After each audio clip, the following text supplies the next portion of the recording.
Honey Sound Broadcasting, an affiliate of the Bilko Media Network. What do you wanna do next? What do you wanna review next? What's our next adventure here? I don't know. I mentioned Psychonauts, but Oh yeah, the video game. yeah, but I haven't played that at all. But if you want to play it, I don't know. I'm not feeling much to invest in video games at this moment. I like movies because you can knock them out in like an hour and a half, and then we can get back together, and it's fast. Yep. Or even like a TV show, like you watch a season of something, and it's only like 8 to 12 hours, which isn't terrible. Mm-hmm. But video games, man, you're talking about like a 60-hour plus investment for something that's, if you were to do a real mainstream type of game. I mean, Psychonauts might be a shorter one, but I like these movie reviews because it's easy and fast and efficient. Yeah. If I'm already playing a game or something, then no big deal. But like I said, I'm not really in the middle of any games at the present time. And I don't have any really on the books to play that you would be interested in, because like I'd like to go back and do Final Fantasy 12 when that gets released, and Kingdom Hearts when that comes out, and a couple others like No Man's Sky. I'd kind of like to look into, although I hear the reviews are really bad about it. Yeah, no man, I've been reading No Man's Sky reviews. But I've had more fun reading reviews than I would have playing the game. Yeah. Well, I think we even discussed this when I was in Phoenix, because I was telling you about No Man's Sky and all this and that, and I'm like, I love the concept of how there's like 18 quadrillion planets, and I'm not making that up. Like, that's the official like number. Yeah. I like that idea, but I kind of got a sense that, okay, once you visited like 2 or 3 planets, you visit them all. Everything else is the same, because it's going to be the same but slightly different. Yeah. Yeah. Like, what do you actually do other than like visit planet and visit this and visit that and maybe mine something here and there, and then that's it.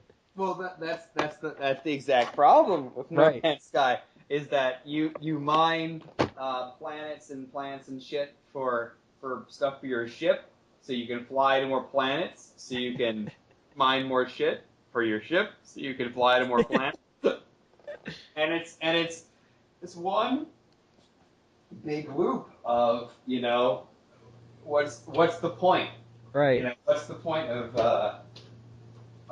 going to any of this? Right. Because I mean, if this was real life, let's say, and you had some drone out in the universe or in the galaxy that you can go to real planets, and there was a high % of chance that each planet you visited like had some kind of life on it, and you like interact with that life, like you some of them you can come across as like intelligent, and you can like, it's kind of like going from Stargate to Stargate, is visiting these new worlds and discovering what they're all about.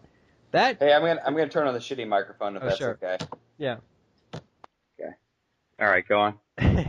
So I mean that to me sounds fun, but translating that into a video game is very hard to do, and I think they're on the right path, but I don't think they nailed it yet, because it's just an algorithm at the end of the day, and you're just dealing with variations of the same thing.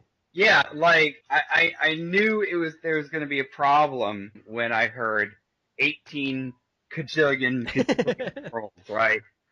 Like that's when I started going, oh, you guys have no idea what you're doing, do you? Because one of the best games I ever played, Mass Effect, right? I'll keep on harping on that every single time we talk, but has a dozen planets, and that was like 100. That was 180 hours of like good gameplay. All right. So I already knew that there was going to be a massive trade-off, right, between like the quality and the resolution and the diversity of the planets and the number of them, right? And then that was another red flag for me too. It's like, oh, so you didn't build the game, you built the thing that built the game for you. Right. So you just put together the algorithm, and then it just did its thing. Right, and then when they start going around, oh, it's so exciting! We even have no idea what's in this game. $60. We don't even know what's in this game. $60. I met there was a guy on Reddit who I'm so glad we're talking about No Man's Sky, the game that we both will never play, but we will sure as fuck review. Right. I mean, yeah. Once you've seen like a couple hours of like some dude doing a let's play of No Man's Sky, you've seen No Man's Sky. You've seen it because there's nothing else. There's nothing else.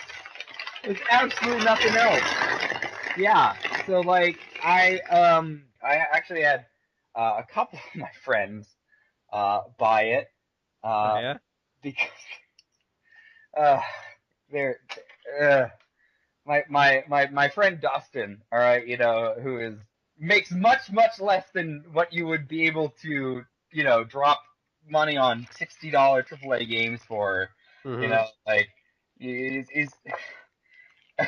it's okay, like, I guess if me and you, like, go out and buy, like, a $60 game or whatever, but if you're, like, like, delivering, UPS packages or something, $60, that's a fucking huge investment in the game. Right. And maybe you get maybe after like 30 hours, you say, hey, this wasn't so great, but I'm going to keep on doing that again and, keep on like, ordering games for $60 full price and, right when they come out. And I don't know.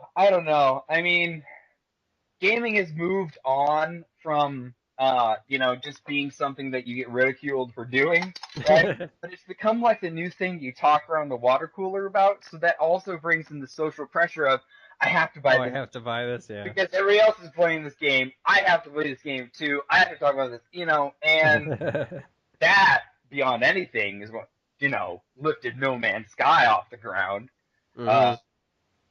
And that all the pre-order hype. And don't even get me started on that. I saw on Reddit a guy paid $1,200 for an advanced copy of the game.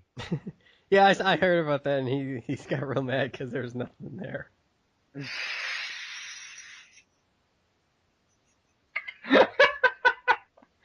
He actually said he was pretty happy with it. Oh, really? Maybe I saw someone else or something. Yeah, but I would be fucking pissed if I spent $1,200 on. Well, first of all, I would never pay $1,200 for anything for an advanced copy. No. When it's coming out like in 2 months, have some patience. No. Thank you very much. Yes. Thank you. Yes. So yeah, it. No Man's Lie.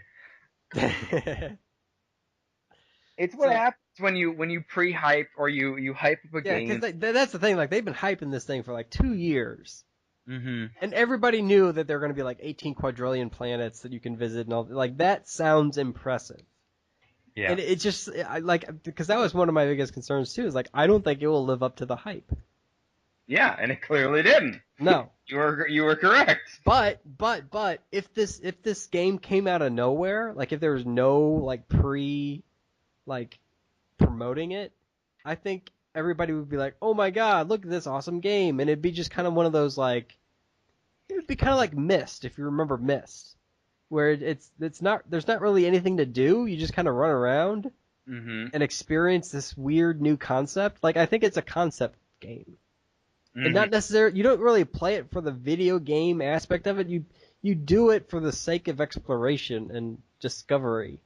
Yeah, and that's what the core is supposed to be about. But I think they hyped it so much that this is supposed to be some type of adventure game when there's no storyline or anything to actually do. It's just let's create this algorithm that creates a god awful amount of planets and just have players be able to go out and explore on their own and discover things that nobody else will probably ever see. Yeah. It's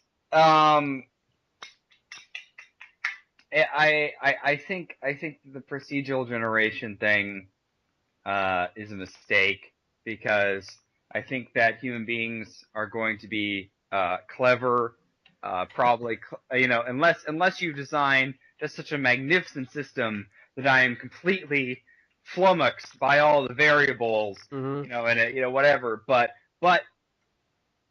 again, though, like human beings are good at one thing, and really good at really one thing, and that's spotting patterns in things, right? Yes. And we'll spot patterns, right, when they're not even there, but we'll, so if I give you a procedural generated thing and it's not that complex, chances are that you're going to figure it out. Like, chances are, like in No Man's Sky, you walk around and you see every animal and you're like, oh, okay, so they're all going to have a different set of arms, and legs. Right. But the torso is always going to be the same. Right. And... Did you ever play that one? What's that game that the Sims guy made? Spore or something like that. You know what I'm talking about? Mm-hmm. I kind of see this as the next version of that, where Spore, you start out with like molecules and like there's some algorithm that tells you how you're going to evolve into the next thing, and you evolve your people or characters or whatever they're called into the next generation. And I see this game as like Spore, but each planet is its own like stage of the Spore evolution. Mm-hmm. Yeah. I mean, I see it as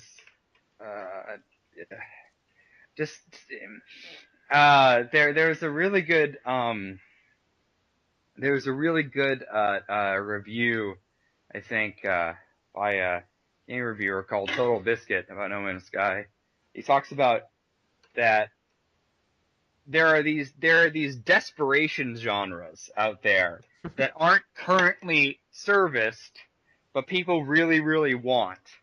Like, so people really, really want a free exploring space sim. People really, really want that, and they really, really want like another game that's, I don't know if you ever played the old Freelancer, but a game where you can run around and like be a pirate or an explorer or something, and then also it taps into another genre that also he calls the desperation genre, which is the survival genre. And he points out that if you look on, like, you look at things like DayZ and all these other games that are like survival games, and / crafting games, and none of them are out of early access. Like, it's like, oh no, we're coming out with this game, but we're gonna let you guys play it, but you're gonna have to pay full price to pay it. But it's early access. We're still building it, we swear. Yeah. And they'll forever be still building it. And I know, like, Roller Coaster Tycoon seems to be stuck in that endless loop. Really? Yeah. What do you mean? Well, the new Roller Coaster Tycoon game, which is Roller Coaster Tycoon World, I think, has been in this, like, we're in beta mode for, like, the past, like, 6 years. Oh, yeah? And they keep releasing it to, whoever wants to play it. Of course, you got to pay for it. But then everybody gives these awful reviews, and they're like, oh, we're still in beta. Right. And that's the thing, is like it's used as a shield for all criticism. Yeah. Like, oh no, we're still in beta. Okay, if you're in beta, then what the fuck are you making me pay full price for this, Right. Like, that's the thing. Like, we've gone from, having beta testers being someone you actually have to pay in order to figure out if your game works. Right. Beta testers are now paying you, and then they'll make sure that your game never works, because why would you make it work? You've already got their money. Right. That's the thing I don't understand. Yeah. Welcome to the modern era of video game creation. I know. It's so bizarre, man. It's so bizarre. Like, all these games are like right. What's the one we played with the rockets? Kerbal Space Program. Kerbal Space Program is the same kind of deal. I mean, I think now it finally officially launched, but even still, like, it was in beta for like 6 or 7 years, wasn't it? Yeah.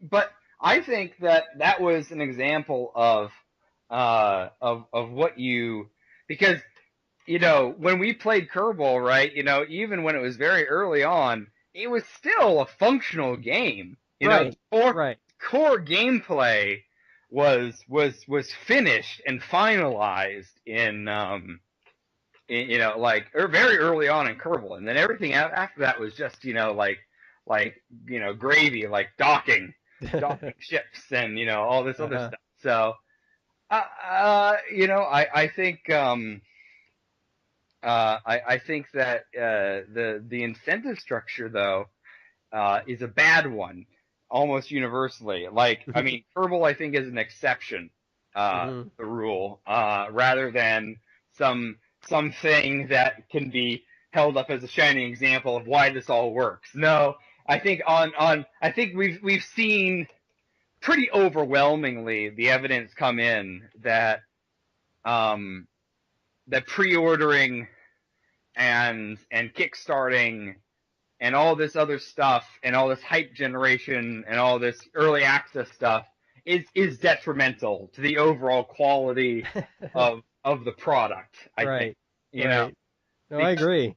Yeah, because I think really the lack of incentive really starts to show when you get into some of these.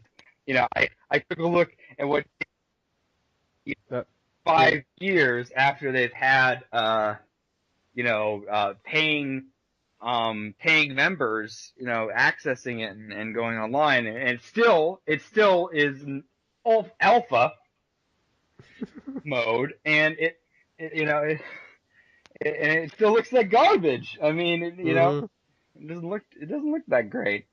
But yeah, I think with No Man's Sky, there is another issue, though, that really does need, I think, to be looked at. Because if you go on TV, right, and which is what this guy did, he was, you know, this is a small little indie studio that got picked up by Sony, and then, you know, they of course, the Sodia media hype machine full effect.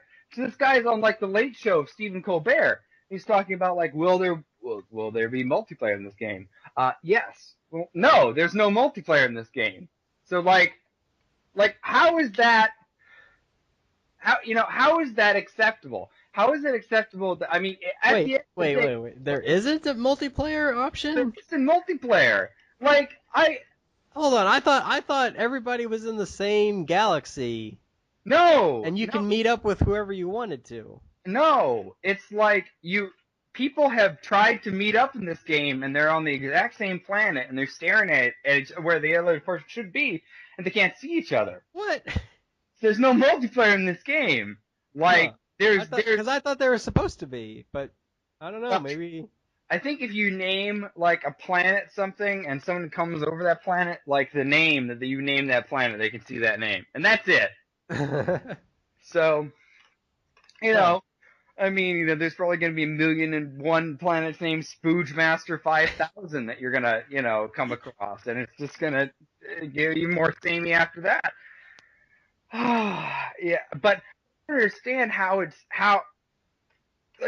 you cannot get sued or something. Like, damn it, Phil, if I come up on and I say, oh, you know, it's a puzzle action adventure strategy game, and then it turns out to be like, well, what if I say I say, oh, I'm gonna give you the best game ever. It's gonna be like the best RPG ever. You know, it's gonna be just like whatever favorite RPG you have, and then I come out with Candy Crush, like something completely different. Like how, like at what point can I get nailed for lying? That's what I'm wondering, because it seems like whatever that point is, that this dude from Hello Games and No Man's Sky, he crossed that point, right? He's clearly, unambiguously saying stuff, you know, on media appearances that he knows for a fact is not true. And when, you know, I mean, when you're in this final hype media push, right? Mm-hmm. Like it was. I mean, the game's pretty much done. All right, you're not adding new features or you're polishing, or you should be polishing, when you've got like, or finalizing polishing when you've got like 5 months to. Right. Well, I saw an article like 2 days before it actually came out for real, and they published like all the fixes that the day one patch will push out there, and it was like a list of like 200 items and like pretty major changes throughout the game. For your day one patch. Mm-hmm. Yeah. So they were like editing the game up until the very end. Yeah. Probably because they were getting all the bad reviews from, the beta testers. Yeah. And they're like, oh my god, we actually don't have anything here. People are going to find us out. Yeah. And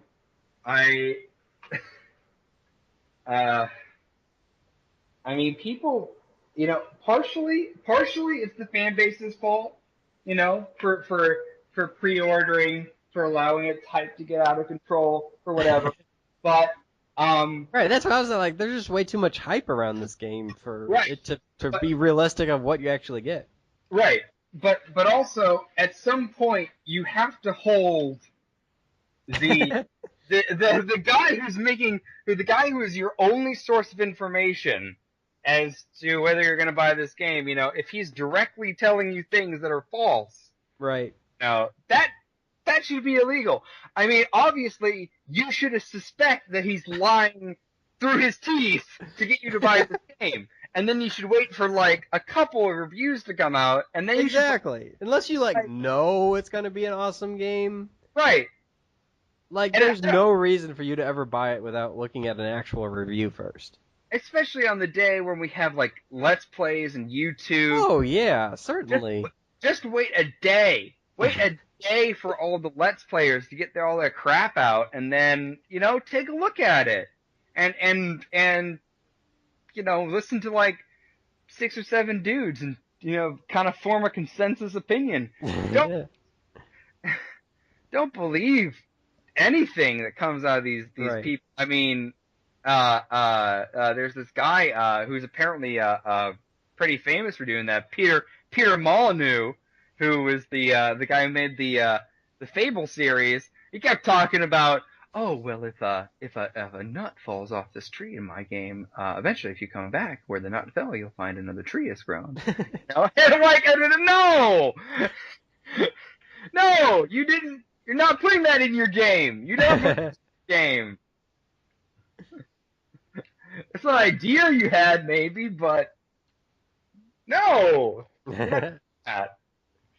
So, anyway, yeah, very glad I did not buy No Man's Sky. It did seem like a real waste of time. Right. Like I said, I like the concept. I just don't think it's executed to what people hope it is. No, and it really, it falls.